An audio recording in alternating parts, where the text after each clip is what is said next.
বন্ধুরা, আপনি কি জানেন ক্রিস্টিয়ানো রোনাল্ডো পৃথিবীর সবচেয়ে দামি দামি ঘড়িগুলো কেন পরে থাকেন?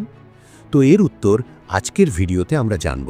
বন্ধুরা, আপনারা তো সবাই জানেন ক্রিস্টিয়ানো রোনাল্ডো মানেই শুধু ফুটবল নয়, বিলাসিতা, স্টাইল আর সফলতার এক জীবন্ত প্রতীক। রোনাল্ডোর হাতে থাকা ঘড়িগুলোর দাম শুনলে অনেক সময় মাথা ঘুরে যায়। কোটি কোটি টাকার ঘড়ি তিনি খুব স্বাভাবিকভাবেই পরে থাকেন। একদিন একটি ইন্টারভিউতে একজন সাংবাদিক রোনাল্ডোকে খুব সহজ কিন্তু গভীর একটা প্রশ্ন করে বসেন।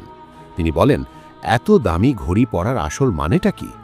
ঘড়ি তো শেষ পর্যন্ত শুধু সময়ই দেখায়, সে 10 টাকার হোক বা 10 কোটি টাকার।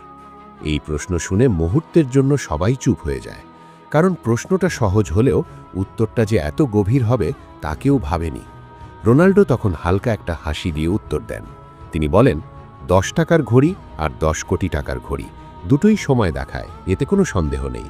কিন্তু 10 কোটি টাকার ঘড়ি শুধু সময় বলে না, এই ঘড়ি মানুষকে এটাও বলে দেয় ওই মানুষটার সময়টা এখন কেমন চলছে। এই কথাটা শুনে সেখানে উপস্থিত সবাই যেন স্তব্ধ হয়ে যায়। এরকম আরও ভিডিও পেতে ভিডিওতে একটা লাইক আর চ্যানেলটি সাবস্ক্রাইব করতে ভুলবেন না।